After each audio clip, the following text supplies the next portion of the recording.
PUD. Terus ada barcode-nya.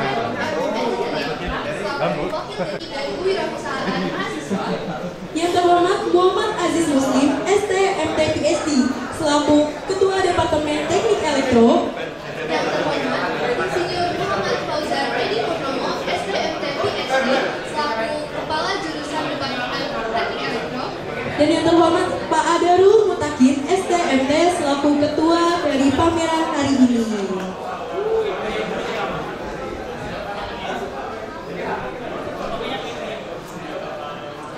Nah, mungkin sebelum masuk ke inti acara, alangkah baiknya kita membaca doa terlebih dahulu. Menurut keyakinannya masing-masing, berdoa dipersilakan.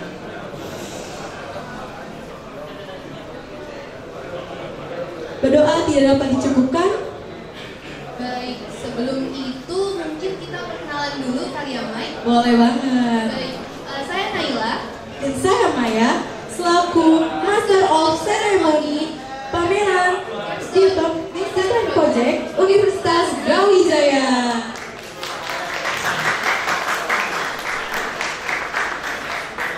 Mungkin sebelum masuk ke inti acara, ada laporan dulu dari Pak Adarul selaku Ketua Pelaksana.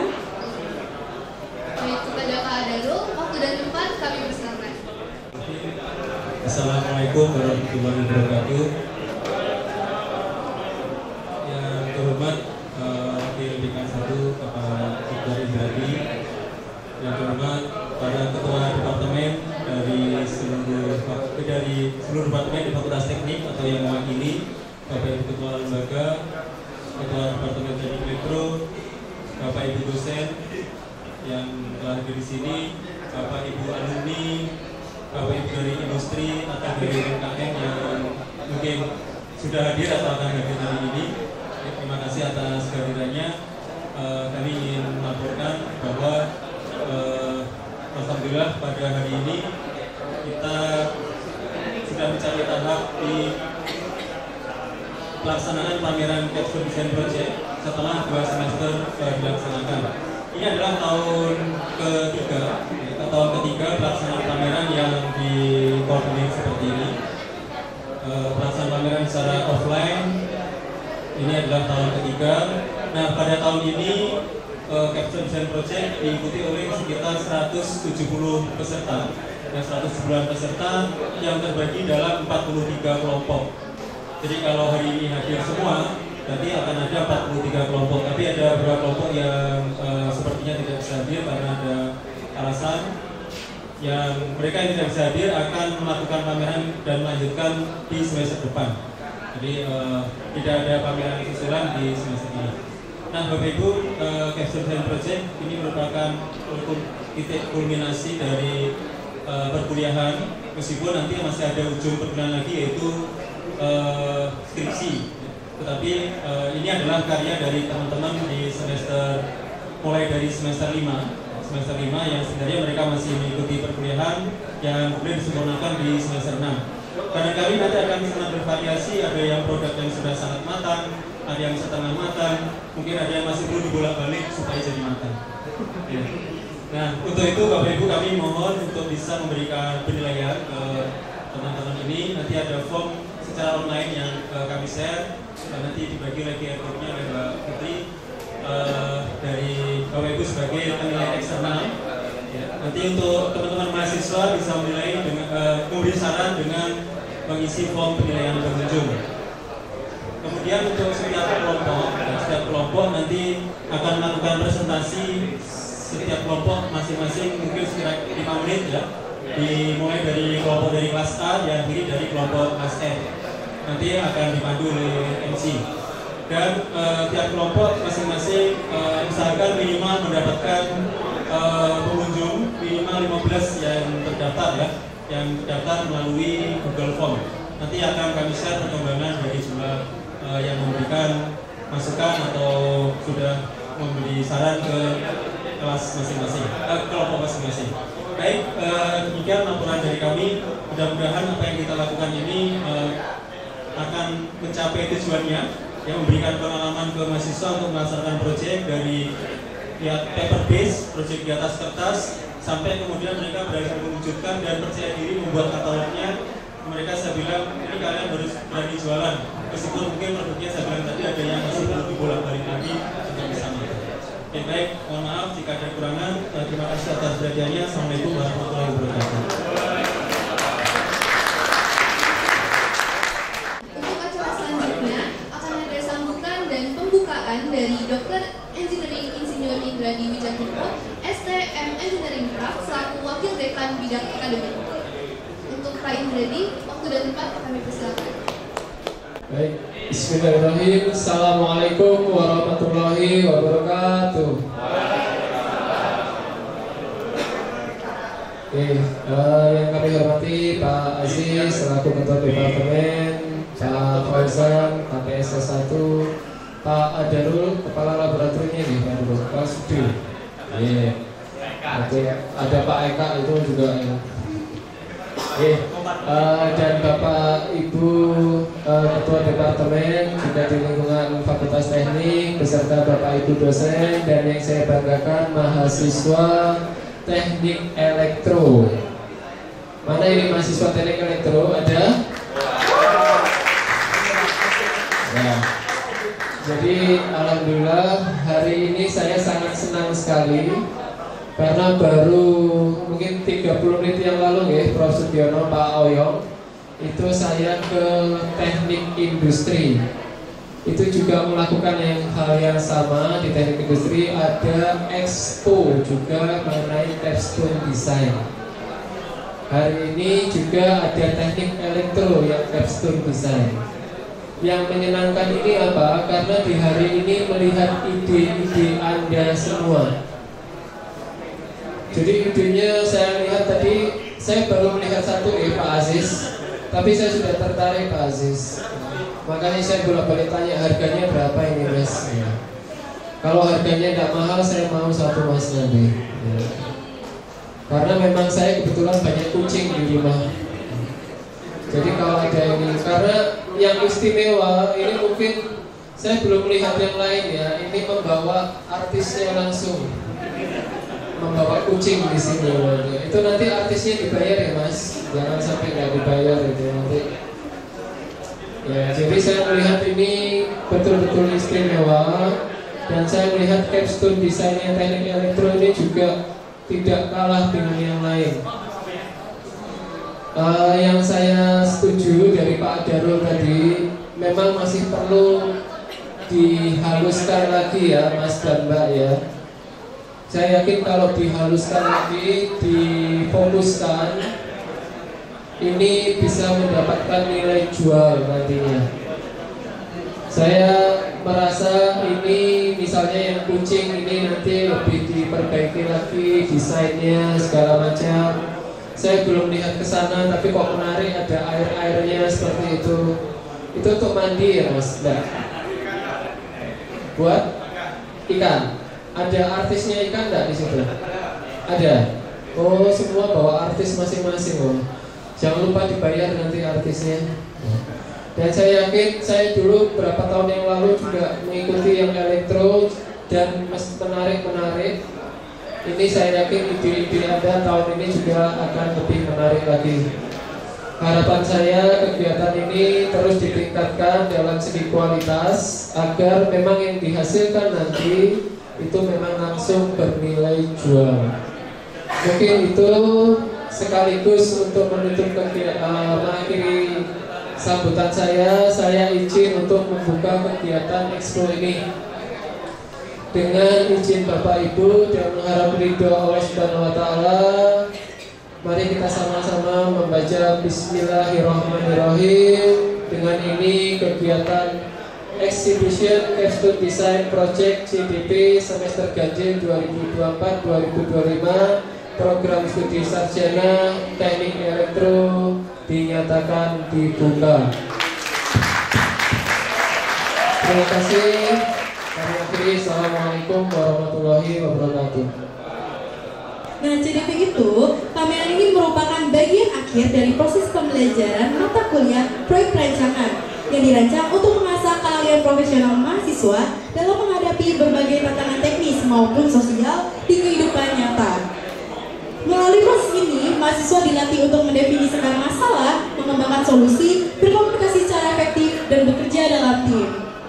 Nah, di pameran ini, Anda akan menyaksikan berbagai solusi inovatif yang diwujudkan dalam bentuk produk, baik dalam bentuk perangkat keras, lunak, atau kombinasi dari keduanya.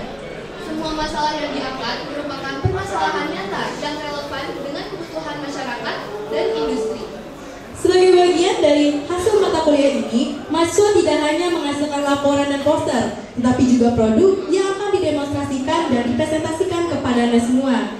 Kami dengan bangga menyampaikan bahwa pameran ini bersifat umum, terbuka untuk halayak luas, dan secara khusus juga dihadiri oleh alumni serta perwakilan dari industri. Pameran Capstone Design Project akan berlangsung selama 2 hari, bertempat di Selesar Fakultas Teknik atau Koridor Teknik Elektro Universitas Brawijaya. Kami mengundang Anda semua untuk menikmati dan mengapresiasi karya-karya terbaik dari mahasiswa kami. Baik, mungkin selanjutnya langsung ke inti acara kali ya. Boleh banget tuh, Mas. Mungkin dari kelompok A01 bisa presentasi terlebih dahulu. Kepada kelompok A01, waktu dan tempat kami persilakan.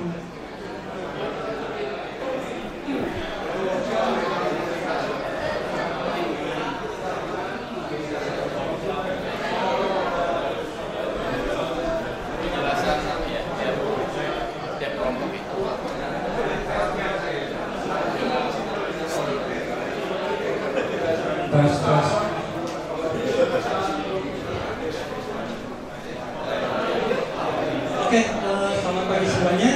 Izin kami presentasi. Sebelumnya saya ingin langsung masuk saja terhadap mungkin ini mengenai isu yang banyak sekali terjadi. Dan mungkin dari pertanyaan pertamanya itu yaitu emang presentasi itu penting nggak sih, dan kayak sampai sekarang ini tuh masih hal yang relevan nggak sih? Nah, melihat dari sekarang ini juga kita tuh bisa melihat bahwasanya suatu presentasi itu emang hal yang rutin kita lakuin. Bahkan dalam realitanya kita pun sekarang ini juga sedang melakukan presentasi. Nah, di samping itu juga kita dapat melihat bahwasanya presentasi itu merupakan suatu hal yang umum dilakukan di berbagai tempat. Maka dari itu, assalamualaikum warahmatullahi wabarakatuh.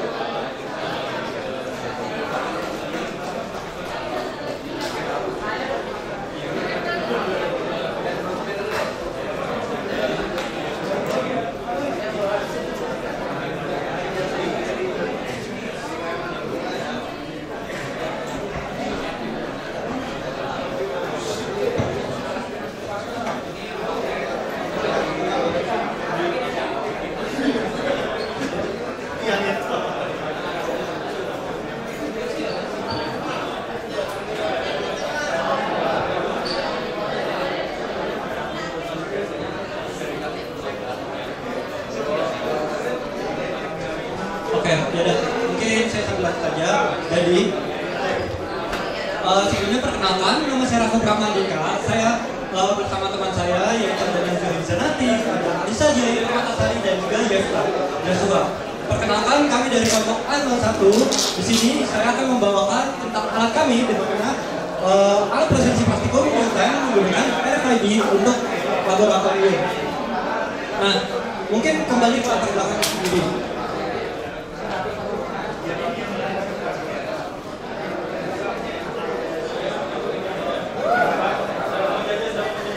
Nah, mungkin mau sedikit tentang pengertian dari masalah. Jadi untuk lanjut sedikit, di mana alat kami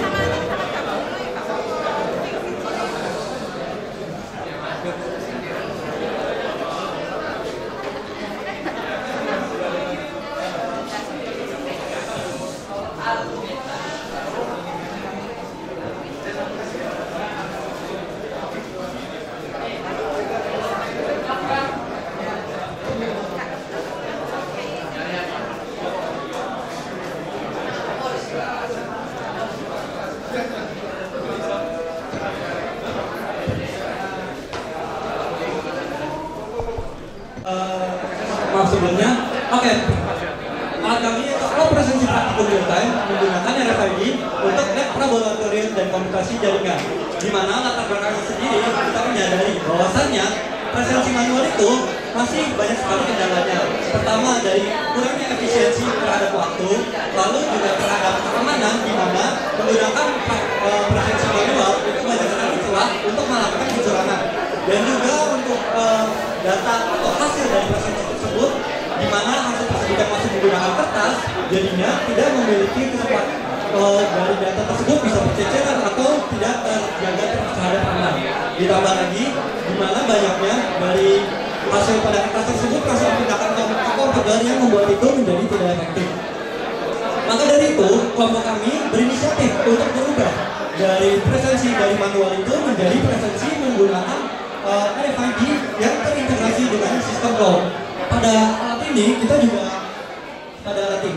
kita juga memfokuskan untuk menciptakan efisiensi yang terjadi dengan hanya menggunakan tap kartu.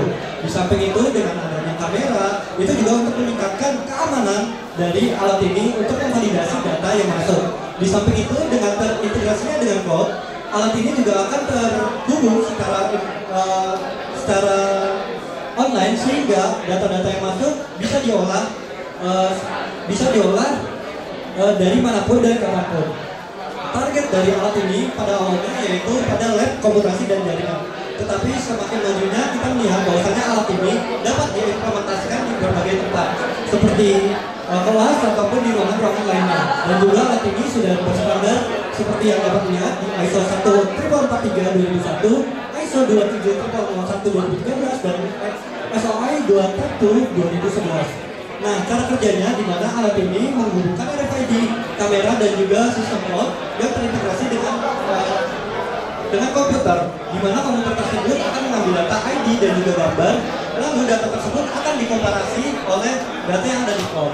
Lalu data tersebut setelah tervalidasi dia akan diupload ke sistem cloud sehingga data tersebut bisa dilihat oleh admin dimanapun dan kapanpun. Objektif dari produk kita di mana kita ingin meningkatkan efisiensi waktu dari praktikum ataupun kelas yang ada dengan memotong atau memangkas waktu presensinya, lalu meningkatkan keamanan dan juga akurasi dari presensi tersebut dan juga dari hasil datanya.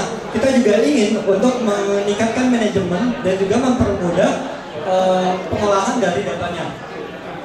Akhir kata, kita percaya bahwa alat presensi ini dapat meningkatkan kecepatan dan kebermanfaatan dari data yang kita ambil. Di samping itu, alat ini juga dapat diimplementasikan tidak hanya di lab maupun di kelas ataupun di laboratorium lainnya.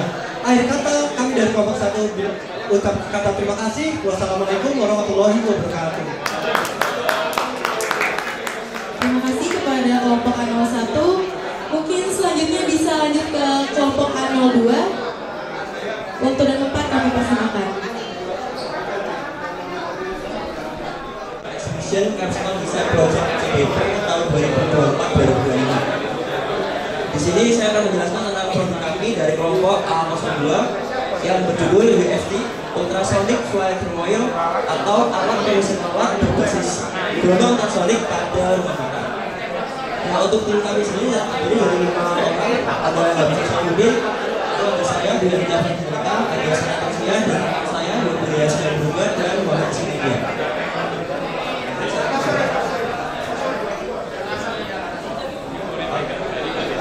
Buat latar belakang sendiri, alat meskipun terlihat sepele, sebenarnya dia menjadi faktor pembawa penyakit yang sangat serius. Mereka sering ditemukan di tempat faktor di mana mereka bisa menyebabkan mikroorganisme patogen. Ketika alat ini mengunjungi area makanan, mereka bisa dapat memperoleh virus, bakteri dan juga parasit. Akan meningkatkan risiko yang akan disebabkan pada makanan. Jika mereka juga berpotensi mengakibatkan penyakit yang berdasarkan masalah sekitar 14,5% kematian disebabkan penyakit. Data ini diambil dari data berdasarkan Republik Indonesia angka 2020. Tujuan dari alat kami adalah menciptakan inovasi alat yang kedua menciptakan lingkungan yang bersih dan ketiga mencegah dan menekan angka penyakit bakteri. Solusi yang kami pilih yaitu WFT Ultrasonic Flight Thermoil, di mana kelebihan dari alat kami ini pertama dia tidak meninggalkan bangkai lalat karena dia bersifat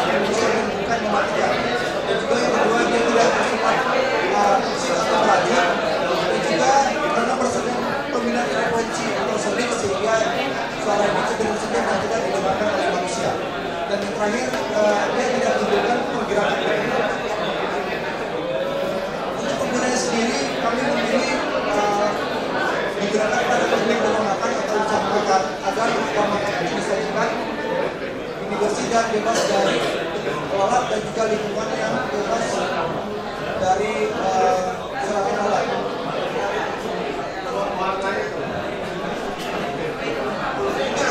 Alat sendiri dia menggunakan kilowatt dari cara daya. Pertama mendapatkan daya belakang video visual hasil dan juga baterai yang menggunakan baterai juga ada. Kedua cara daya ini akan dikoneksikan kepada modul charging. Mana modul charging ini akan mensuplai daya ke alatnya nanti. Untuk desain alat kami seperti ini, desain ini masih bentuk dengan awal sehingga masih memungkinkan untuk pengembangan selanjutnya. Untuk komponen alat mulai dari yang paling penting yaitu transistor, elektronik, kemudian modul charging, dan generator, DC/DC converter,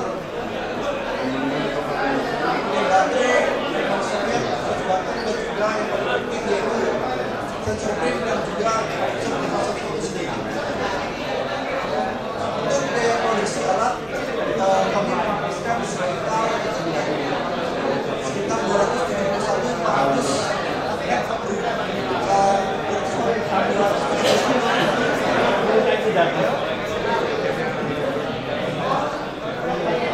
Baik, ini untuk tampilan alatnya yang menjadi papan sering gambar sesuai dengan desain alat kami.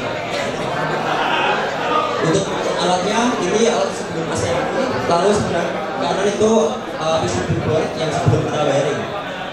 Lalu untuk selanjutnya adalah proses wiring dan assembly dan alat siap dalam pengujian. Untuk pengujian pertama itu pengujian pada sensor rate atau sensor gerakan. Tujuannya untuk mengetahui apakah sensor itu dapat deteksi gerak atau tidak. Untuk hasilnya tertunjuk pada gambar, kita uji langsung ke alat dan hasilnya berhasil. Lalu kita juga uji sensor tersebut dapat bekerja dengan baik sesuai dengan fungsinya. Selanjutnya pengujian menggunakan PWM driver alat untuk mengetahui apakah driver ini memberikan hasil optimal kontak dengan frekuensi yang kita butuhkan. Jadi dasarnya adalah pada pengujian kali ini si alat kami mengeluarkan frekuensi sebesar 62 kHz sehingga dapat mengusung alat. Itu selanjutnya subsistem modul charging baterai. Itu untuk mengecek apakah alat kami bisa untuk melakukan charging baterai.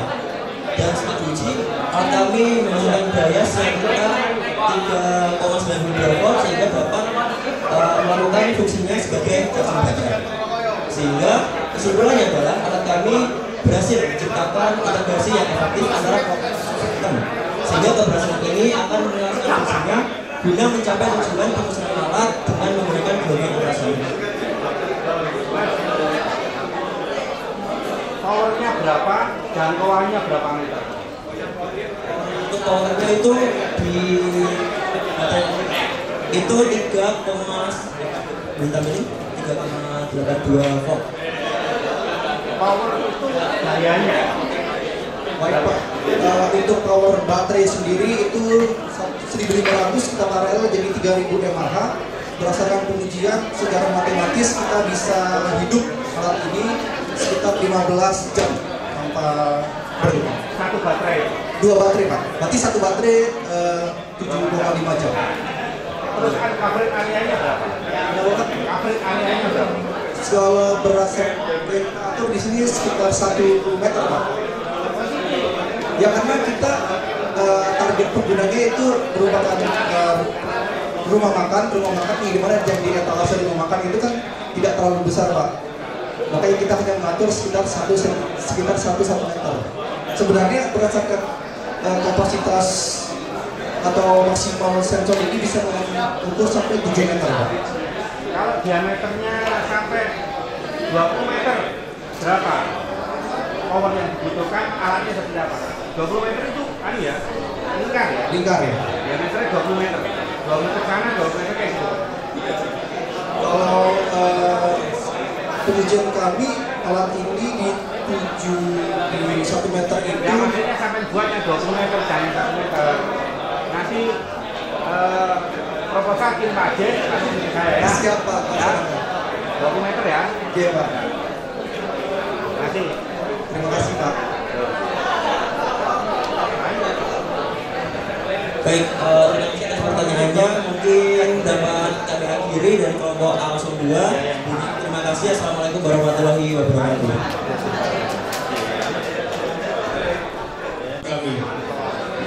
80% masyarakat di Indonesia mengalami tempur maniburan disabel atau disalokasi rahang, dan hal ini sering tidak disadari oleh masyarakat di Indonesia.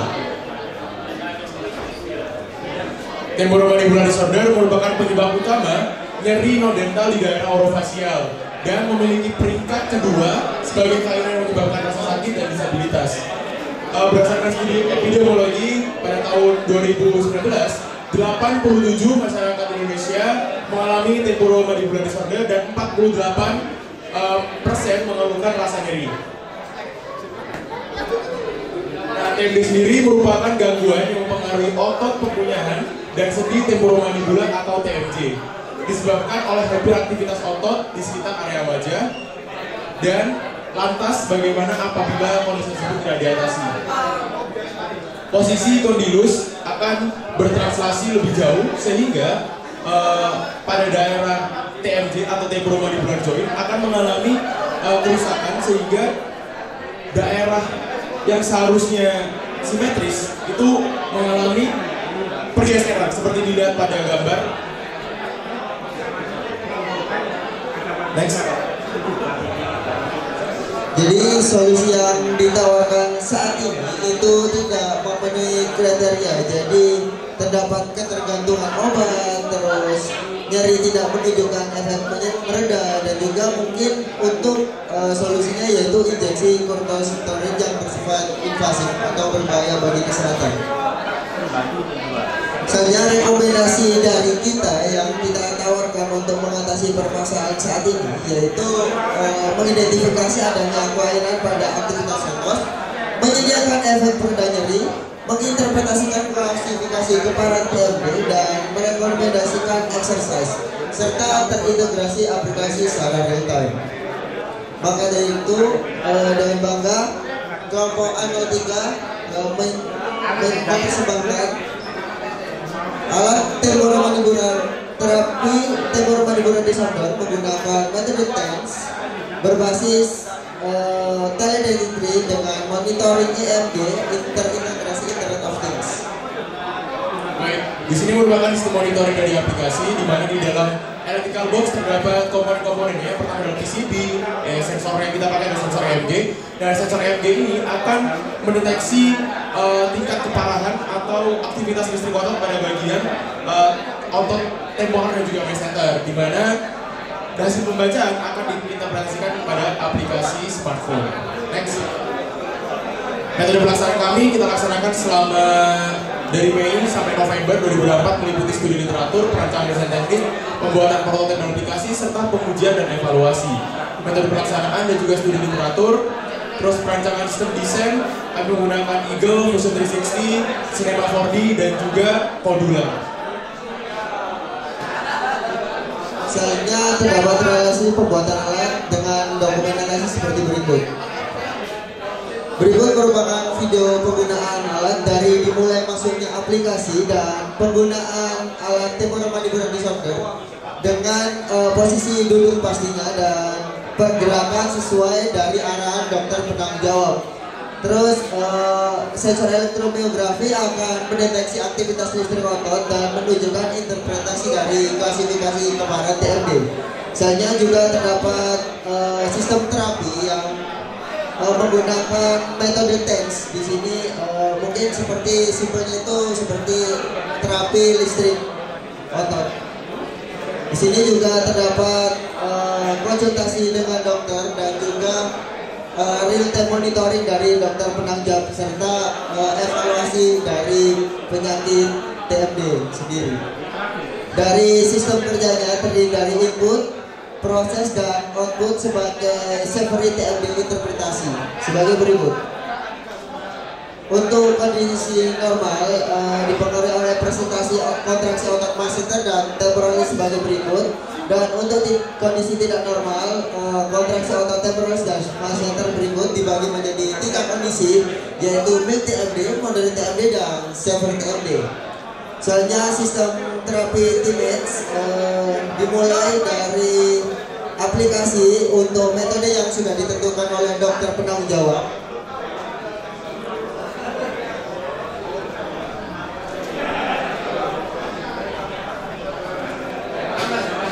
Sebagai berikut.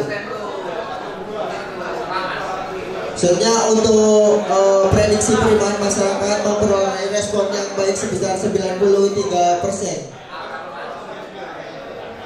Kami juga sudah memiliki kelayakan etik dan juga berikut merupakan hasil pengujian. Dan kelayakan etik kami, hasil pengujian diperoleh dari 20 data uji, di mana keluaran dari TM sendiri sudah ideal di 100. Dan untuk errornya 0,19% dan juga 0,39% itu standar deviasi. Dan berikut adalah hasil pengujian untuk sistem monitoring, di mana ada 15 data uji dan berhasil mendeteksi nilai TMB sebesar 6 dan 7 berhasil mendeteksi sebesar untuk normal dan 1 gagal masing-masing untuk nilai TMB dan juga normal.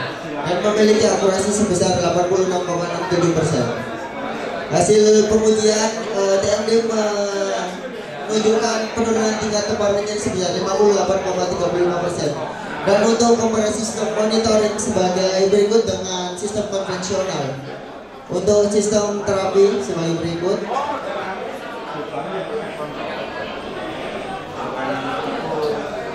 Dan potensi keberlanjutan Teammate yang pertama di 2024 melakukan uji klinis Teammate, 2025 mendapatkan MOU dengan industri kesehatan, 2025 mendapatkan izin edar, dan 2026 melakukan produksi massal, dan 2026 melakukan produksi massal.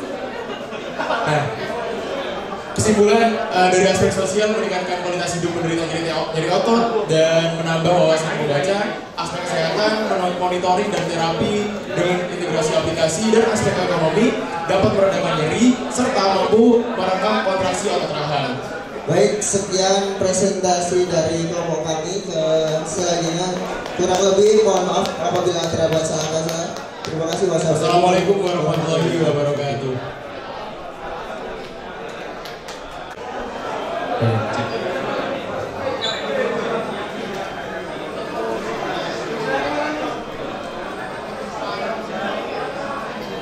Assalamualaikum warahmatullahi wabarakatuh. Selamat pagi teman-teman sekalian dan khususnya Bapak Ibu dosen Teknik Elektro dan Fakultas Teknik. Perkenalkan, saya perwakilan dari kelompok Angkotni dengan judul Platform Revitalisasi Angkutan Umum berbasis aplikasi terintegrasi Internet of Things.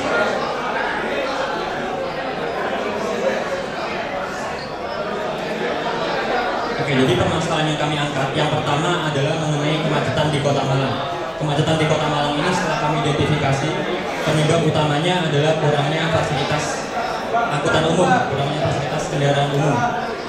Dan salah satu yang cukup masif di Kota Malang dan masih ada hingga saat ini adalah angkot atau angkutan umum. Nah, berdasarkan Badan Pusat Statistika pada tahun 2024, kemacetan di Kota Malang itu diakibatkan salah satunya karena banyaknya jumlah kendaraan bermotor. Bisa dilihat kalau jumlah motor di Kota Malang itu lebih dari 350.000 dan jumlah mobil lebih dari 80.000. Dan yang kedua, penyebab macetnya itu sendiri diakibatkan karena minimnya pengguna angkutan umum di Kota Malang.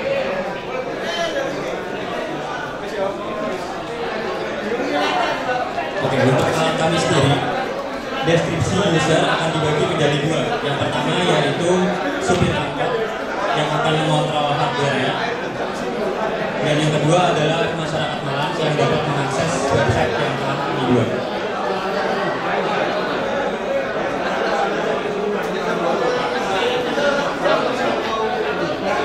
Untuk solusi yang kami tawarkan adalah yang pertama yaitu integrasi IoT dalam angkutan umum sehingga fasilitas angkutan umum lebih memadai dan dapat meningkatkan minat masyarakat untuk menggunakan angkutan umum.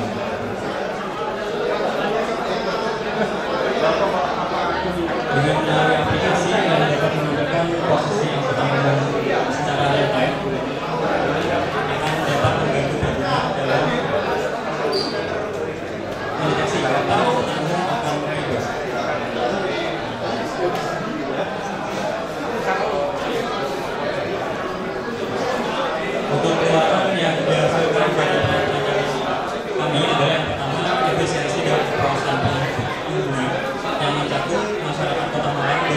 supir angkutan umum. Yang kedua yaitu pengurangan standar polusi akibat banyaknya kendaraan bermotor dan juga kurangnya fasilitas angkutan umum. Dan yang ketiga yaitu pertumbuhan ekonomi akibat meningkatnya pengguna angkutan umum dan meningkatkan pendapatan supir angkutan umum. Untuk komponen yang kami gunakan yaitu yang pertama adanya komponen ESP32. Kami memilih ESP32 karena ESP32 memiliki built-in Wi-Fi yang dapat kami gunakan untuk kereta api. Dan kami juga menggunakan modul GPS Neo 6 untuk mendapatkan lokasi terkini secara real-time dari satelit. Untuk diagram bloknya yang pertama kami menggunakan untuk menyalakan sistem. Lalu terdapat modul GPS untuk membaca lokasi terkini yang akan dibaca oleh ESP32. Lalu akan ada indikasi lampu merah dan hijau jika menyala dan terhubung. Lalu akan dikirim ke address untuk didapatkan data. Berikut merupakan prosedur pengoperasian sistem. Yang berikut adalah rencana gambaran perangkat. Ini ada beberapa tes untuk aplikasi yang dirancang. Ini ada NAB atau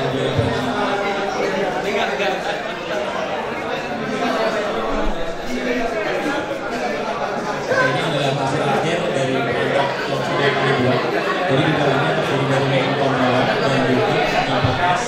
Dan di luarnya terdapat anten yang ini interface memerlukan ruang untuk terhubung. Oke, berikut juga merupakan aplikasi atau website yang sudah kami buat dan bisa diakses. Dan untuk pengujiannya kami memiliki 3 tahap, yaitu pengujian perangkat lunak untuk verifikasi hasil bacaan dari file base menggunakan di aplikasi dalam interface. Lalu pengujian perangkat lunak untuk mendeteksi apakah hasil bacaan dari GPS yang sesuai. Dan keseluruhan dengan terima kasih sekian dari saya dari kelompok ini. Assalamualaikum warahmatullahi wabarakatuh.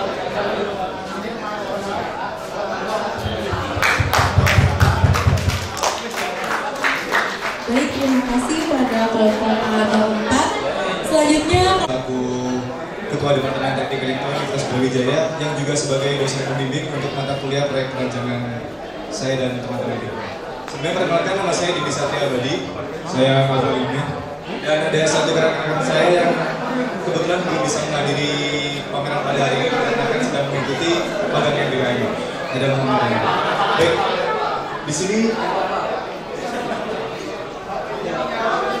Baik, di sini saya dan teman-teman membawakan judul deteksi konsentrasi mikroalga berbasis citra mikroskop dan big data. Baik, kami dari tim A06 beranggotakan 3 orang, yaitu saya Didi Satya, ada rekan saya Noval Helmi, dan satu rekan saya belum bisa menghadiri pada pameran hari ini, ada Muhammad Dewa. Baik, di sini mengapa saya dan teman-teman membawakan judul ini? Di sini kami dasarkan atas krisis pangan di dunia yang memang sekarang sedang melanda secara drastis. Dan di sini kami melihat ternyata potensi mikroalga di sini sangat tinggi, dikarenakan proses untuk seleksi di bakteri yang akan dipakai itu masih belum ada alat yang mumpuni. Di mana mikroalga sendiri merupakan solusi untuk bahan pangan terutama dalam segi protein yang cukup tinggi. Di mana pastinya setiap manusia memiliki kebutuhan kadar protein yang masing-masing. Di sini terdapat judul dari BRIN juga yang mendukung untuk memanfaatkan mikroalga sebagai sumber pangan.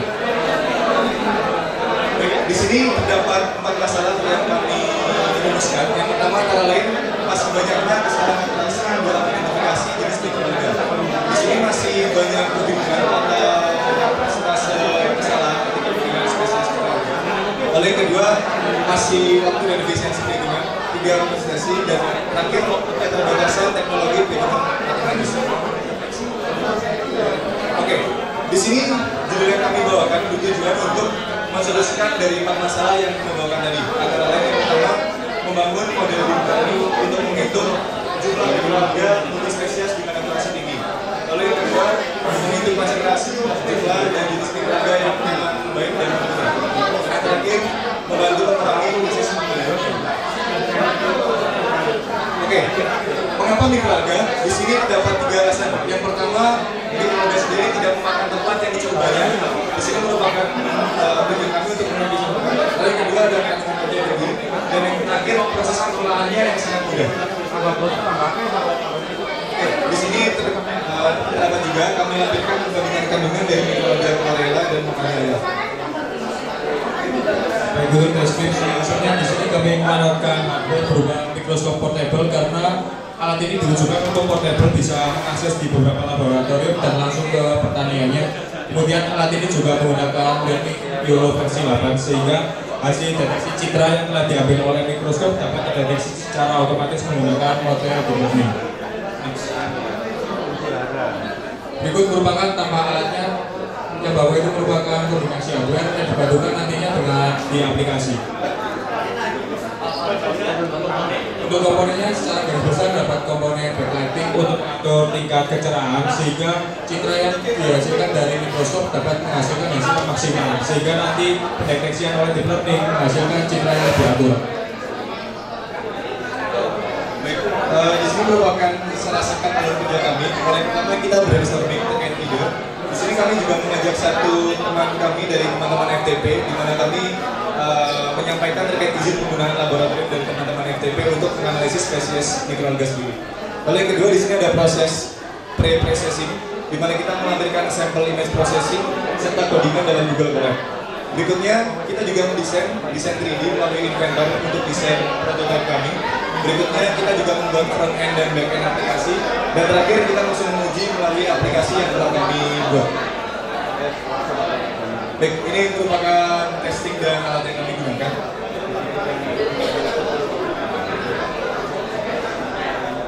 Di sini luaran yang kami harapkan ada prototipe alat, laporan dan publikasi, serta aplikasi Android yang sudah terintegrasi. Mikroalga deteksi, krisis pangan teratasi. Baik, terima kasih. Wassalamualaikum warahmatullahi wabarakatuh. Selamat pagi Bapak-Bapak, Ibu dan teman-teman semua. Saya dan teman-teman saya dari Amal 8 yang mana akan mempresentasikan hasil dari capstone design project kami. Yang dimana kami mengangkat judul yaitu electrical board berbasis panel surya bagi nelayan di daerah 3T sebagai upaya mempercepat net zero emission 2050. Sebelumnya perkenalkan dulu teman-teman dari kelompok Amal 8, yaitu ada 4 orang, yang mana dari teman saya Niko berhalangan hadir buat di kegiatan kali ini. Sama juga ada juga namanya Sauber yang mana beliau juga ada kepentingan buat berangkat ke China, dan teman saya lagi Syahra itu penjaga buat di Bon sekarang. Dan yang terakhir itu saya sendiri, Farhan buat 2 kali. Oke, berangkat dari kenapa kami mengangkat alat-alat ini, yaitu adanya food dan dari Food and Agriculture Organization mengatakan kalau misalnya dari produsen terbesar kedua hasil tangkapan perikanan laut yang mencapai 6,34 juta ton yang ada di Indonesia. Dan kami juga berangkat dari masalah-masalah yang ada di Indonesia selain biaya yang mahal, dan kami ini hadir untuk menggantikan secara perlahan penggunaan dari BBM itu sendiri, yang dimana BBM bahan bakar minyak ini atau fosil itu dapat menyebabkan polusi yang dapat berupa partikel buangan dan emisi gas. Di sini tujuan kami membuat prototipe e-board ini merupakan upaya mempercepat net zero emission, yang dimana diharapkan untuk meningkatkan kesadaran dan partisipasi masyarakat dalam upaya mencapai net zero emission. Dengan adanya teknologi yang baru ini, kami pengen membantu nelayan mengurangi emisi gas rumah kaca dan meningkatkan efisiensi operasional. Dan solusi yang hadir dari kami yaitu ada namanya electrical boat, yang dimana perahu buat kapal nelayan ini merupakan perahu yang menggunakan panel surya. Panel surya menjadi sumber tenaga listrik perahunya itu sendiri, yang dimana ini juga dapat mengurangi polusi udara tadi yang menjadi solusi permasalahan yang ada sebelumnya. Ini merupakan flowchart atau alur yang kami lakukan ketika perancangan alat, yang dimana pertama sistem dimulai dengan pembuatan prototipe kapal, dilanjut dengan pemasangan motor sebagai penggerak, dan juga diiringi dengan adanya tarik balik dan propeller. Ini merupakan skematik alat yang bakal ada di kapal kami atau memang sudah terpasang di kapal kami, yang dimana ini merupakan menggunakan panel surya 20 WP. Ini merupakan subsistem alatnya yang ada di pada kapal. Ini subsistem alat yang dimana proporsi perahu. Ini merupakan timeline pembuatan dari kapal kami yang dimana dimulai dari bulan Mei hingga 29 November atau tepat pada hari ini. Ini merupakan analisis biaya yang ada pada prototipe boat kami yang mencapai Rp1.577.200. Bentuk dari tampilan alat yang sudah kami rancang, yang dimana kami menggunakan lambung kapal, yaitu peminjaman kepada organisasi yang ada di Elektro, itu adanya Aeronautika, dan juga kami juga meminjam lambung kapal ini kerjasamanya Aero dengan FPIK dan juga Vilcom. Berikut video yang dimana ini bentuk dari pelaksanaan atau perencanaan yang sudah dilakukan dari awal. Itu dilakukannya pengetesan di mana 20 WP ini dapat mengisi aki yang bertegangan 12,3 volt. Akhir kata dari kami, kelompok kami A08, emisi karbon atau gas rumah kaca itu sangat berbahaya ketika kalau memang tidak diatasi secara keberlangsungan. Jadi kami hadir di sini untuk mengurangi atau mempersingkat atau juga mempercepat net zero emission 2060. Sekian dari kelompok A04. Apabila ada kata yang salah, saya mohon maaf. Assalamualaikum warahmatullahi wabarakatuh. Baik, terima kasih pada mempresentasikan hasil dari perencanaan kami. Baik, untuk latar belakangnya sendiri, yaitu yang pertama adalah epilepsi itu dapat menghentikan angka penderitanya dan juga dapat mengakhiri hidupnya. Nah, kemudian dari data yang sudah diambil, epilepsi itu diderita oleh 40 juta jiwa di seluruh dunia, dan juga bahkan di negara berkembang sendiri 80% total kasus ada di negara berkembang, dan ini merupakan hal yang sangat krusial dan perlu kita perhatikan. Nah, kemudian 1,5 juta jiwa menderita epilepsi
pengetahuannya, bisa implementasi.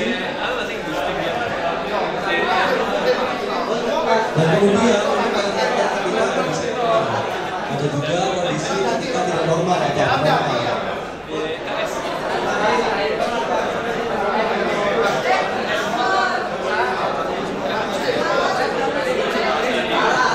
Di sini kami melakukan penyusunan sistem menggunakan Figma dan Fusion 360 untuk mendesain prototipe tersebut.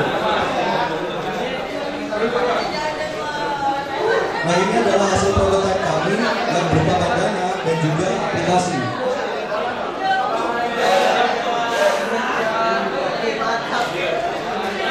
Baik, yang terakhir adalah hasil pengujian alat, dan untuk itu sekian dari kelompok kami.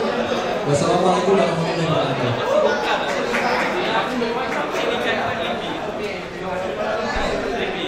Warahmatullahi wabarakatuh. Perkenalkan, kami perwakilan dari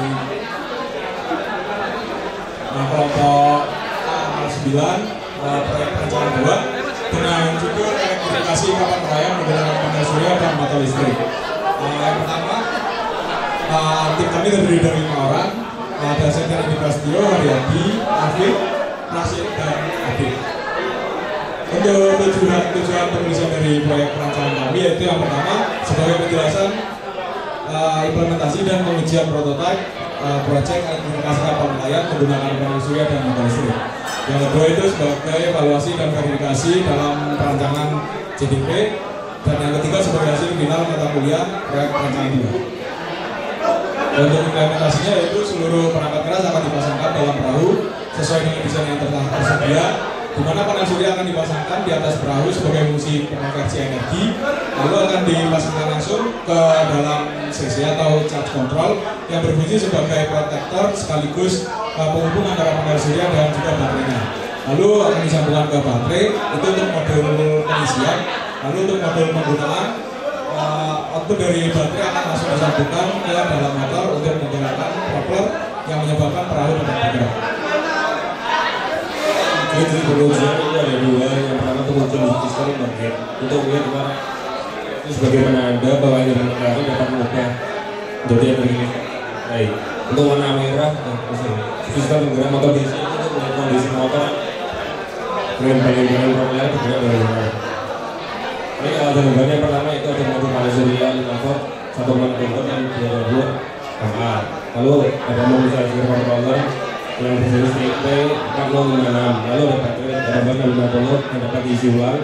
Lalu case holder baterai, saklar, motor DC, 16 volt DC, dan shaft lalu propeller. Untuk wiring diagram sistem yaitu yang pertama ada gambar untuk tulisannya disediakan dalam bentuk listrik. Dari diagram menunjukkan komponen sirkuit yang disesuaikan. Panel surya menggunakan energi konverter lalu dibongkar dengan baterai, kemudian dengan positif baterai dibongkar ke salah satu kaki saklar yang lain dan ke motor DC. Yang terminal yang dipakai dibongkar ke motor DC. Yang selanjutnya untuk pengujian dari sistem pembangunan, di mana rangkaian telah disusun sedemikian rupa sehingga membentuk satu sistem. Setelah itu dihubungkan terminal positif panel surya ke positif modul dan negatifnya ke negatif modul pengisian. Lalu untuk terminal bebas dari modul charger itu dihubungkan ke baterai, sedang untuk BIM dihubungkan ke negatif dari baterainya.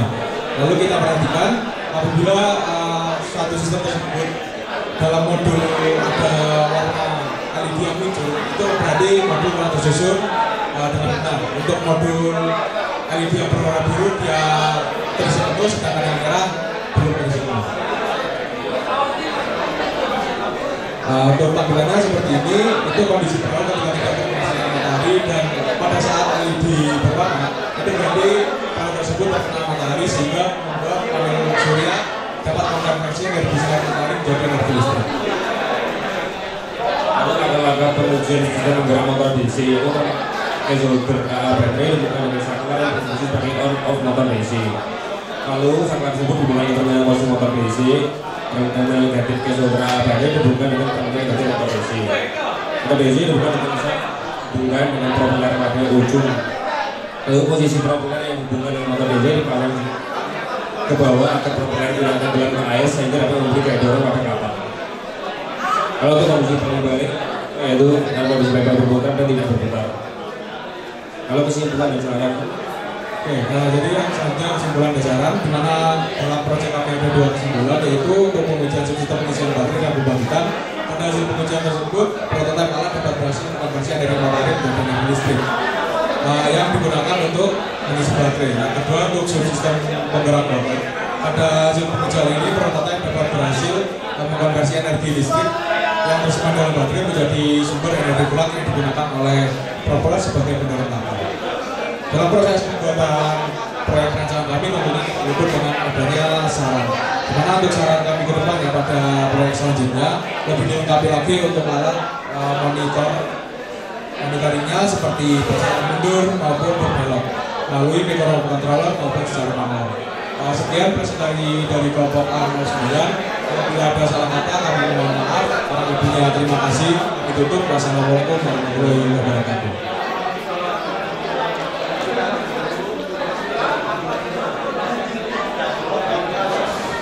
Baik, terima kasih kepada kelompok A09 atas presentasinya. Selanjutnya kepada kelompok A10. Apakah sudah siap kelompok A10? Jika kelompok A10 belum siap, mungkin bisa dilanjut ke kelompok A11. Sekali lagi panggilan untuk kelompok A10, apakah sudah siap? Kepada kelompok A10, jika belum siap bisa dilanjutkan kepada kelompok A11 untuk presentasi. Baik, kepada kelompok A10 waktu dan tempat kami persilakan. Selagi menunggu kelompok A10 untuk bersiap-siap, kami ingatkan kepada kelompok A11 dan A12 untuk menyiapkan presentasinya, karena setelah ini akan presentasi.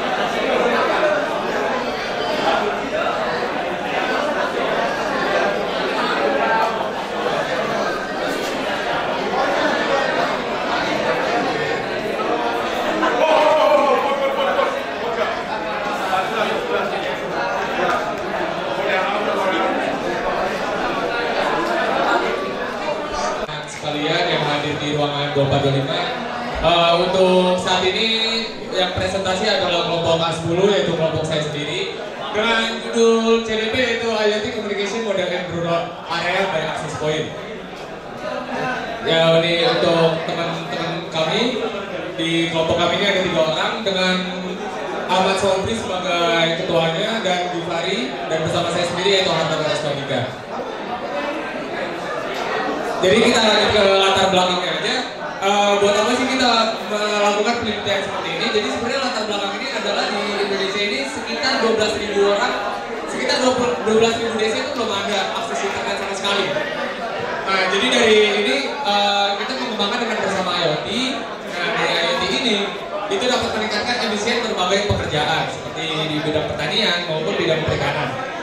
Tujuan dan solusinya ya seperti tadi yang saya bilang di latar belakang, yaitu tujuannya memberikan kemudahan pada komunikasi IoT. Untuk flowchartnya sendiri di sini ada komunikasi ESP-NOW dengan ESP8266. Jadi setelah komponen-komponennya semua telah terlaksana, itu dirancang PCB dengan ide yang sudah ditetapkan. Maksudnya sudah ditetapkan ini seperti apa? Jadi yang sudah ditetapkan ini contohnya ada sensor suhu kelembaban di bidang pertanian. Nah, jadi sensor di bidang pertanian ini terkadang kita integritas dengan IoT tapi tidak ada komunikasi jaringan internetnya. Jadi kayak gitu. Untuk skematik alatnya, jadi untuk skematik alatnya di sini, jadi ada APC5 sebagai transmitter. Nah, dari transmitter itu di hubungan komunikasinya ke receiver, habis dari receiver itu ke inti. Nah, jadi dari inti ini yang akan memberikan ke database. Jadi seperti itu. Jadi alat ini mirip-mirip seperti router pada biasanya. Nah, ini untuk sistem alatnya. Jadi ada ESP8266. Terus bisanya juga ada LCD dan juga LoRa. Nah, LoRa ini itu dia jarak tempuhnya bisa sekitar 10 km-an. Jadi ini sangat panjang dibanding router pada biasanya.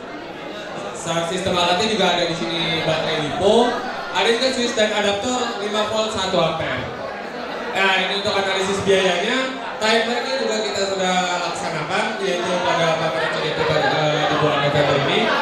Ini untuk pengujian alatnya, jadi di sini ada 4 komponen yang berkomunikasi satu sama lainnya. Jadi sudah terlihat di situ ada data-datanya juga, dan yang di paling kanan itu ada flash drive casing tersusun pakai. Jadi seperti itu. Itu cukup sekian dari kelompok kami, kurang lebihnya mohon maaf. Wassalamualaikum warahmatullahi wabarakatuh. Selamat siang. Kami dari kelompok A12 presentasikan hasil PP kami, yaitu mendeteksi sumber serangan pada jaringan komputer dengan metode ADRS protokol. Untuk tindakan dan tujuan kami yaitu pertama berdasarkan kreativitas horizontal yang memungkinkan perangkat berkomunikasi langsung tanpa melewati jaringan. Hal ini itu sangat rentan bagi para pengguna untuk bisa menyerang dengan mudah. Maka dari itu kami membuat sebuah sistem keamanan yang mendeteksi serangan tersebut. Kemudian untuk tujuan kami untuk mengembangkan metode deteksi, pengembangan metode atau algoritma yang dapat secara efektif mendeteksi serangan, dan juga peningkatan keamanan jaringan yang memberikan kontribusi pada upaya peningkatan keamanan jaringan dengan menyediakan solusi untuk mendeteksi dan merespon serangan politik.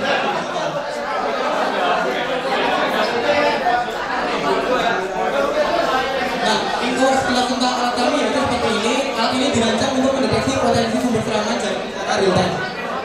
Kemudian memberikan peringatan dini dengan mengirim notifikasi ke Discord untuk mendukung langkah mitigasi dan efektif. Untuk proses pengujian kami yaitu dilakukan 5 tahap. Yang pertama dari proses pengujian, simulasi lalu lintas jaringan, simulasi serangan, ujian notifikasi, serta analisis hasil pengujian dan dokumentasi.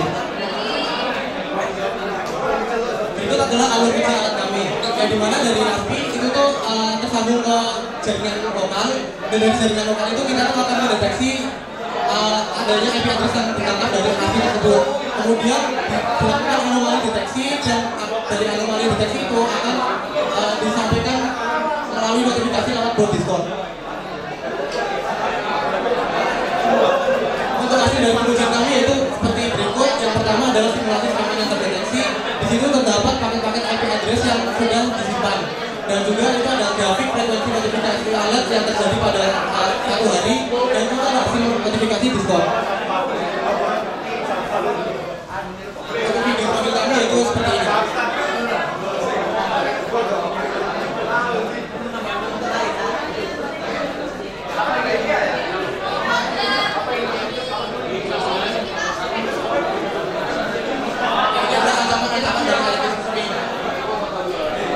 Kemudian ini adalah proses penyerangan yang terjadi lewat jaringan pada layar.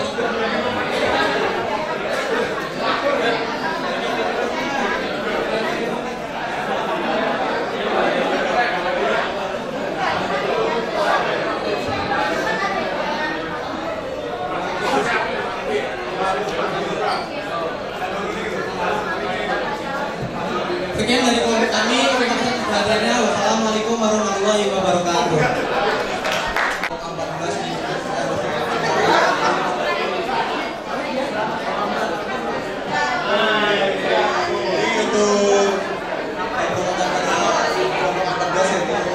Atau aplikasi monitoring dan program berbasis IoT untuk efisiensi energi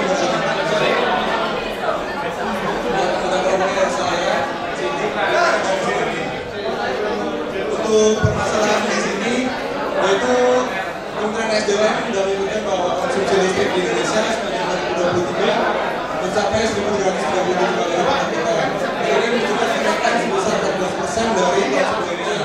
Jadi kenaikan konsumsi ini biasanya disebabkan karena sering lupa mematikan koneksi listrik ketika sedang berpergian. Nah, hal ini bisa menyebabkan korsleting listrik atau pemborosan terkait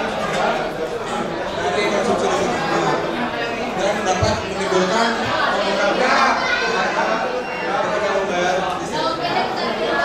Ini untuk tujuan CDP ini yaitu yang pertama untuk monitoring dan memantau listrik warga. Yang kedua untuk mengenal dan melihat kebutuhan listrik. Yang ketiga untuk melakukan berangkat untuk menghemat penggunaan listrik ketika perawatan tidak digunakan. Ini selesai dalam membuat aplikasi Proprek dengan parameter pengukuran ada 4, yaitu yang pertama ada tegangan, selanjutnya ada daya, selanjutnya ada arus dari masing-masing bebannya, dan selanjutnya akan ditotalkan yaitu konsumsi energi atau watt hour dari semua peralatan yang tersambung ke alat tersebut. Untuk gambaran ini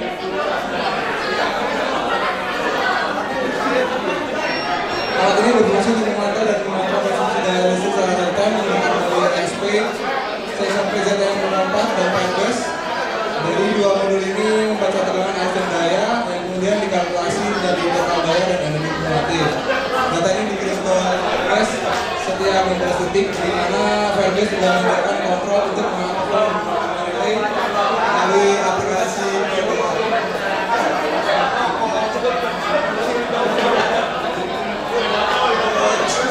Alatnya yaitu kami ada sensor PCTM dan konsumsi gas 1,5 watt per sensornya, juga transfer SD 1 watt, billing 0,5 watt.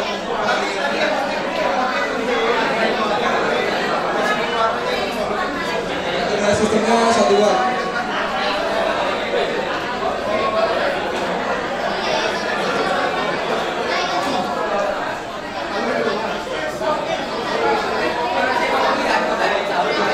Yaitu ada PZTM untuk sensornya yang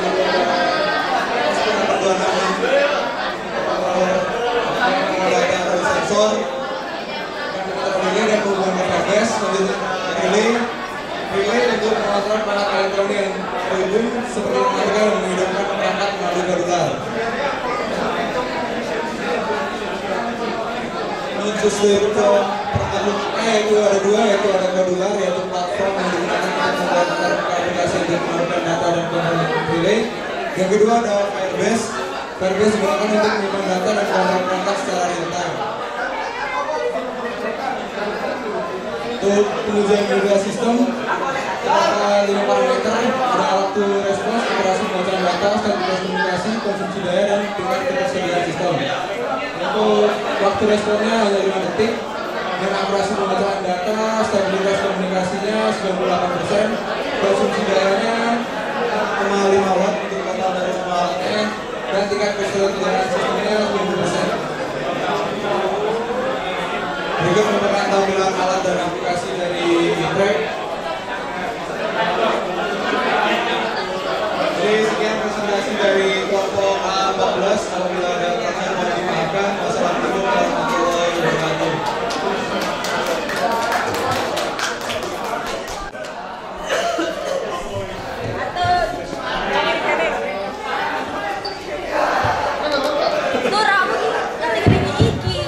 Ya, assalamualaikum warahmatullahi wabarakatuh. Jadi di sini ada alat air monitor yang dimana dia pemantauan kualitas udara berbasis sensor untuk lingkungan urban. Dimana latar belakang oleh lingkungan urban yang sering mengalami masalah polusi udara yang dapat membahayakan kesehatan manusia dan juga kurangnya informasi dari masyarakat mengenai kualitas udara itu sendiri. Yang dimana tujuan untuk pembuatan alat ini ialah dengan data yang akurat, lalu juga real time dan juga menambah wawasan untuk masyarakatnya. Ini bisa kita lihat sendiri dari alatnya dan juga untuk aplikasinya. Ya, jadi alatnya seperti ini, yang ini. Itu ada sensor buat sensor gedungnya, buat sensor suhu, humidity, dan sensor gasnya. Terus buat monitoring itu ada aplikasinya, kemudian bisa juga lewat web, dan juga ada layarnya di ininya. Ya udah. Ya, yang berikutnya.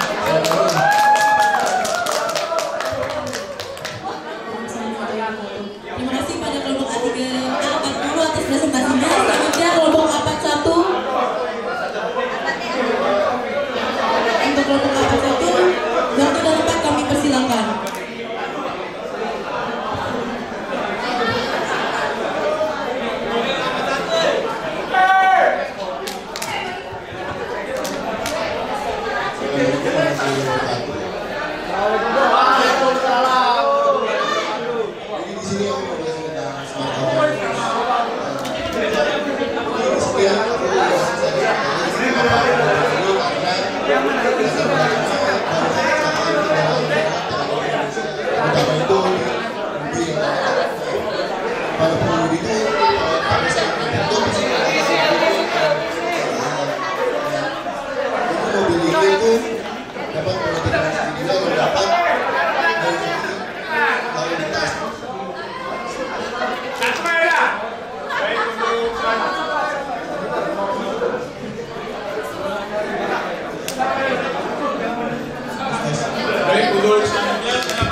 Rasio pada motornya.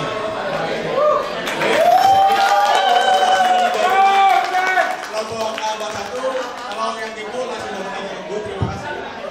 Baik, terima kasih pada kelompok A41 untuk presentasinya. Selanjutnya untuk kelompok A42.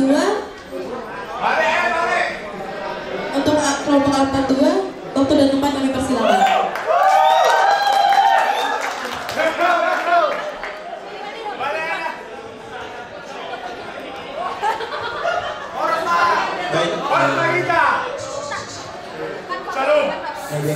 Assalamualaikum warahmatullahi wabarakatuh.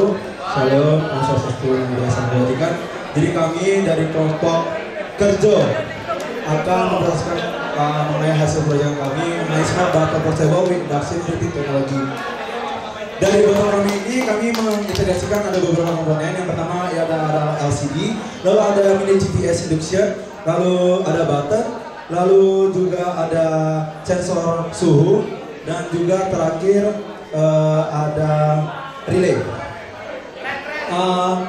Pertama kali pakai baterai 3,7 volt yang diparalelkan yang akan menghasilkan output 3,7 volt. Lalu kami memakai dua output step up yang akan menghasilkan output 5 volt dan 12 volt. Yang dimana 5 volt itu akan dialirkan ke prosesor dan 12 volt akan dialirkan ke suhu ke ini GPS inductor. Baik, itu aja. Selanjutnya untuk kepada Rea.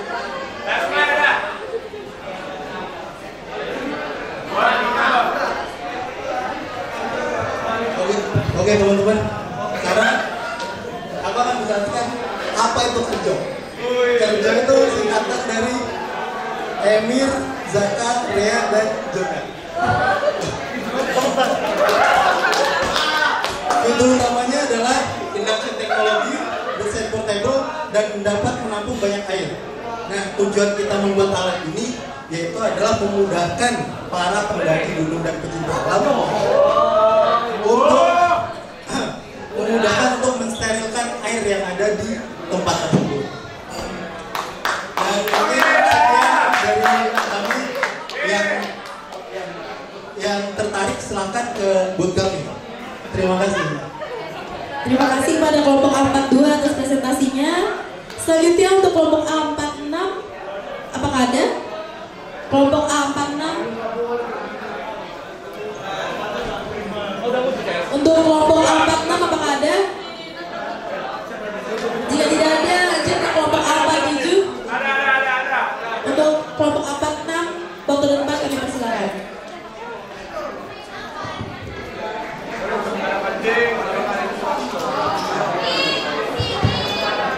Assalamualaikum warahmatullahi wabarakatuh.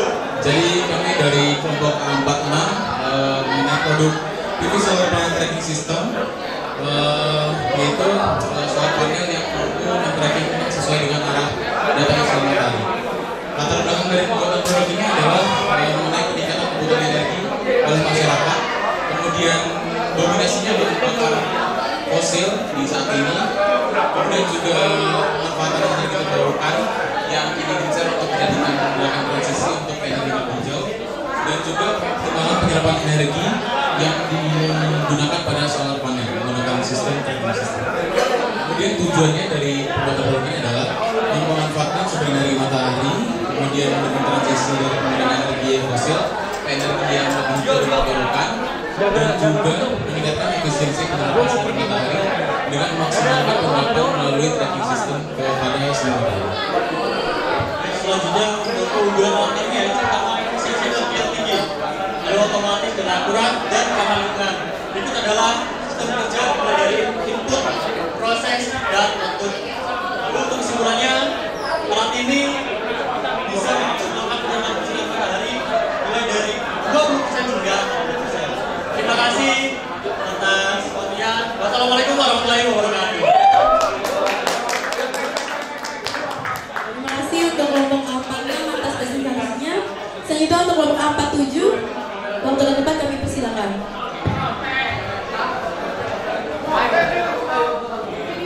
Assalamualaikum warahmatullahi wabarakatuh. Kami dari kelompok A47. Oke, jadi hal yang di kelompok kami itu adalah spesifikasi untuk jadi sebenarnya itu berbasis GPS modul, di mana GPS modul ini akan membaca sinyal GPS atau sistem. Jadi kenapa kita bikin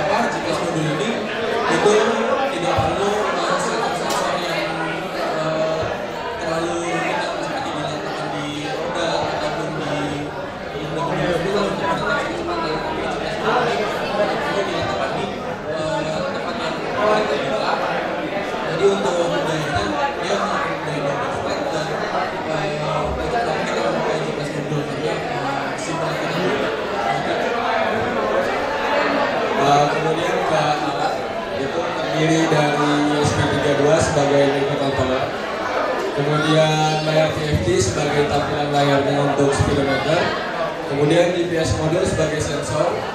GPS modul ini dia mendeteksi lokasi. Nah, lokasi ini kemudian kita konversikan menjadi kecepatan yang akan ditampilkan oleh layar TFT tadi. Kemudian DC-DC converter ini sebenarnya konteksnya pada saat di mobil listrik, pada saat implementasi di lomba kompetisi mobil listrik Indonesia, itu kita menggunakan baterai 48 volt yang kemudian kita turunkan menjadi 12 volt untuk ke ESP32. Kemudian tahapannya ada 4, yaitu pemrograman perangkat lunak, kemudian tracking GPS menggunakan GPS modul, kemudian kita konversikan ke kecepatan dan ditampilkan feedback kepada driver. Kemudian ini ada sedikit implementasi, yaitu mobil pada saat KTV di kompetisi kategori endurance. Kategori endurance ini memang membutuhkan speedometer karena untuk driver tahu dia sudah di titik kecepatan berapa untuk bisa menyusun strategi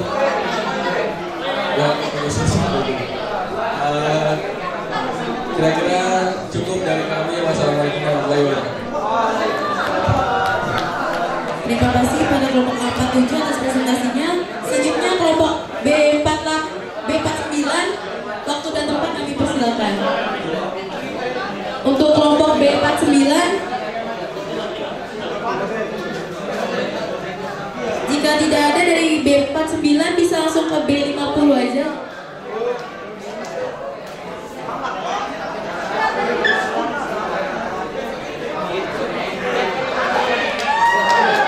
Kepada kelompok B50 atau dan tempat kami persilakan.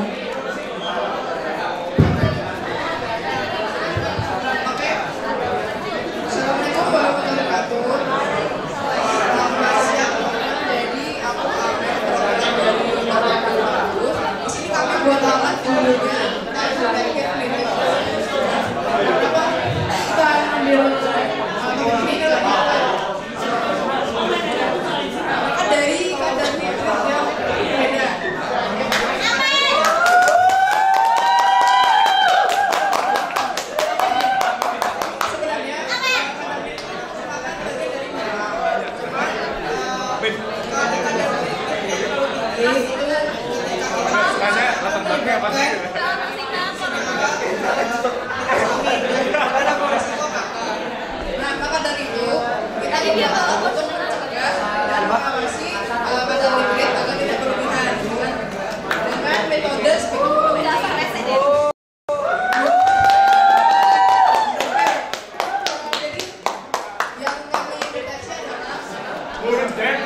dideteksi oleh sensor PSM berangkat dari panjang lutan sinar tersebut, maka kita dapat mengetahui berapa menit yang ada.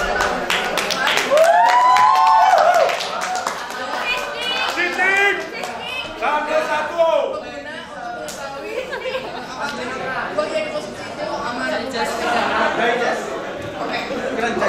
untuk alatnya barang yang kami gunakan dalam alat ini terdiri dari SPM2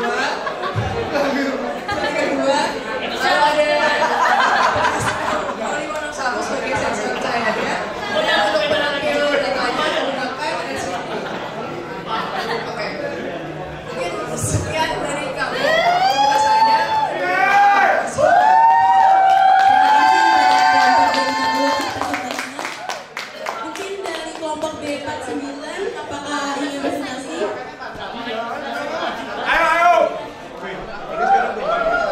Kelompok B49 mau presentasi? Oh, ya udah, berarti lanjut ke kelompok B58. Apakah ada kelompok B58?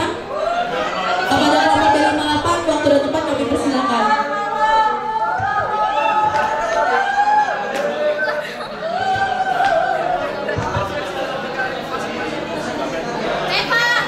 Baik, assalamualaikum warahmatullahi wabarakatuh. Selamat siang semuanya. Jadi di kelompok kami itu kita membuat tentang sistem pompa hidrogamik tenaga surya. Untuk latar belakangnya itu sistem pompa hidrogamik tenaga surya ialah suatu alat yang menjadi solusi untuk permasalahan pertanian hidroponik di Indonesia. Mengintegrasikan hidroponik dengan sistem lain seperti pertambangan, meningkatkan nilai fungsionalitas dilengkapi dengan sistem pengenalan IoT dan panel surya meningkatkan kinerja dari sistemnya.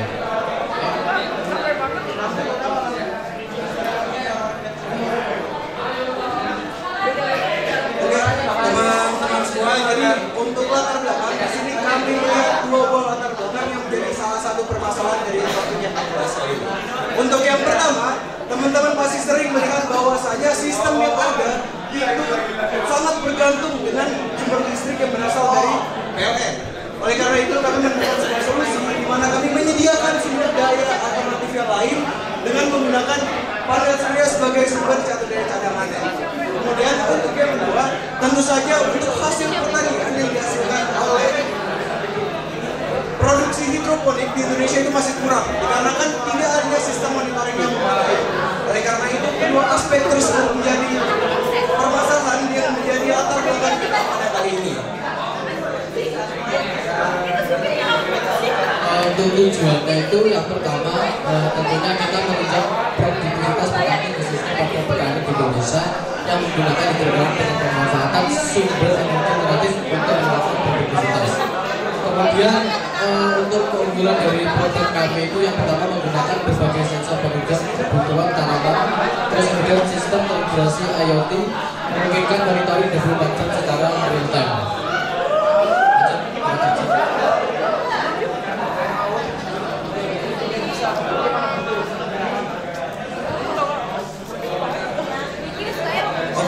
Teman-teman, kita lanjut ke cara kerja.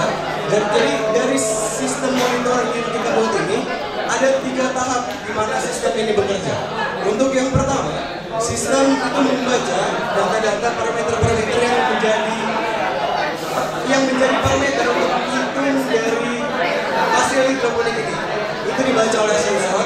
Kemudian yang kedua, sensor data-data yang dihasilkan dari sensor tersebut itu mengaktifkan pompa melalui algoritma yang sudah kita buat. Yang kemudian tentu saja data pelajaran itu dituliskan ke database untuk melakukan monitoring secara real time melalui modul ESP32 yang sudah terintegrasi oleh pemerintah.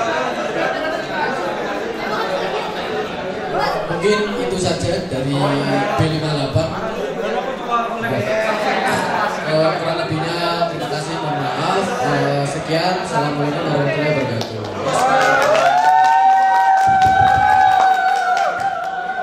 Terima kasih pada kelompok B58 atas presentasinya. Selanjutnya untuk kelompok B60.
judul kami adalah sistem penghubungan oleh berkorban sinyal jaringan kampus.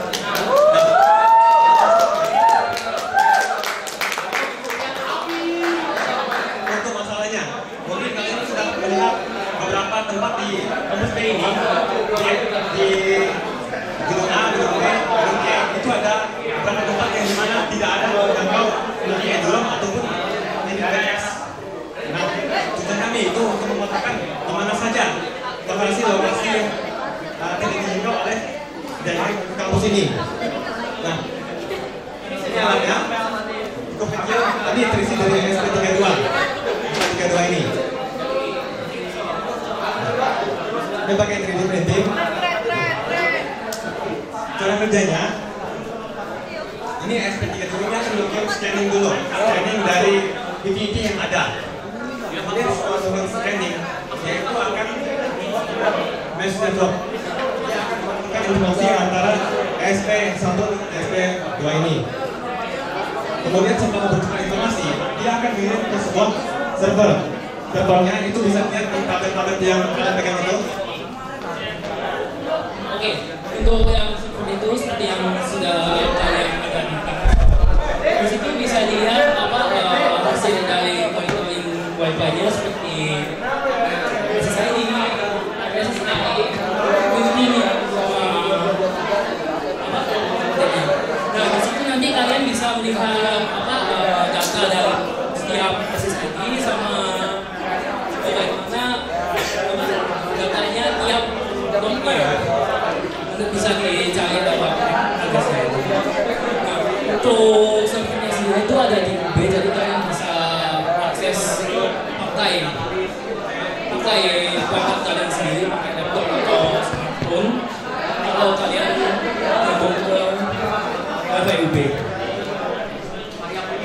Mungkin ada yang bertanya, kenapa kita ada bertukar informasi? Oke, apa bertukar informasi? Misalnya di daerah C, mana salah satu SP itu ada, dia scanning, tidak ada jaringan. Bagaimana dia tuh menyampaikan informasi ke di sini tidak ada jaringan. Nah, proses yang bertukar informasi itu yang memungkinkan SP ini menyampaikan informasinya. Dia akan bertukar informasi datanya ke sini juga. Jadi misalnya kalau sini ada jaringan, ini masih bisa backup mengirimkan ke servernya, memastikan koneksi itu masih terhubung dengan servernya dan tidak ada data yang hilang gitu. Jadi datanya yang dari ISP yang tidak bisa nyambung ke wifi itu bisa dikirim ke ISP yang sudah nyambung ke wifi. Jadi datanya tetap bisa terkirim meskipun wifi-nya mati atau cepat atau ya bisa connect. Oke, itu cukup dari kelompok B60. Terima kasih perhatiannya.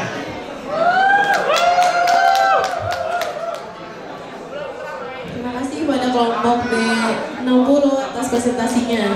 Selanjutnya untuk kelompok A05 untuk presentasi. Untuk kelompok A05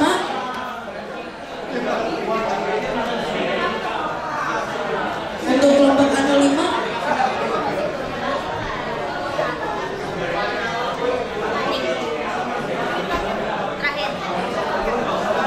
Oke,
Oke, jadi kelompok kami membuat alat yang berjudul alat deteksi kehadiran sebagai penghematan biaya dan keamanan pada kamar pas. Jadi masalah paling umum pada kamar pas adalah pertama, pada kamar pas ada banyak lampu yang sebenarnya tidak terlalu diperlukan, dan lampu-lampu ini akhirnya menyebabkan biaya operasional pada kamar pas meningkat.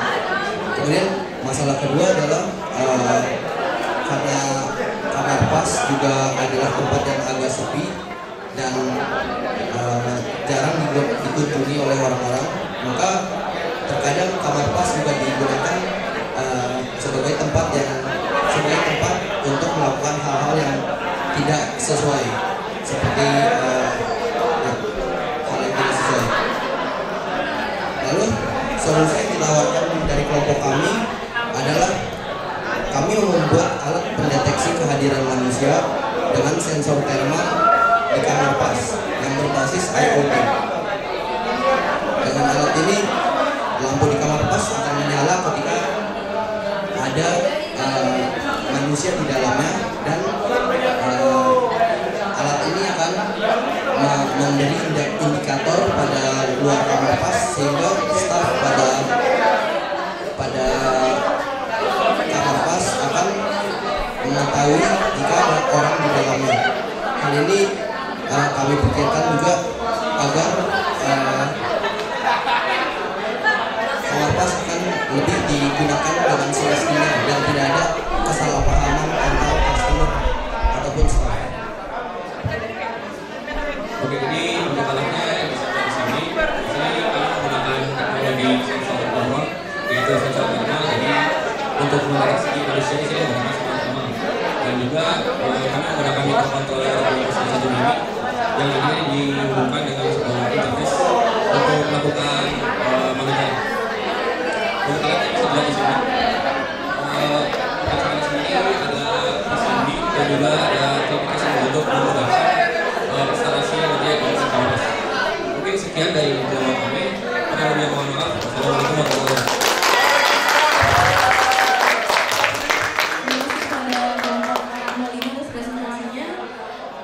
Mungkin kesempatan terakhir untuk kelompok A26 dan kelompok B49, apakah ingin presentasi?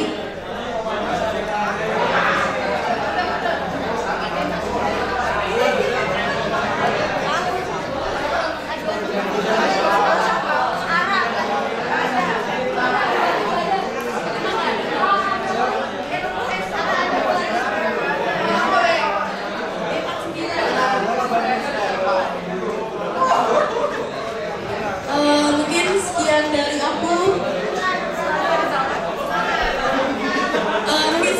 Aku mewakili temanku juga yang lagi ada kelas. Kurang lebihnya mau dimaafkan. Wassalamualaikum warahmatullahi wabarakatuh.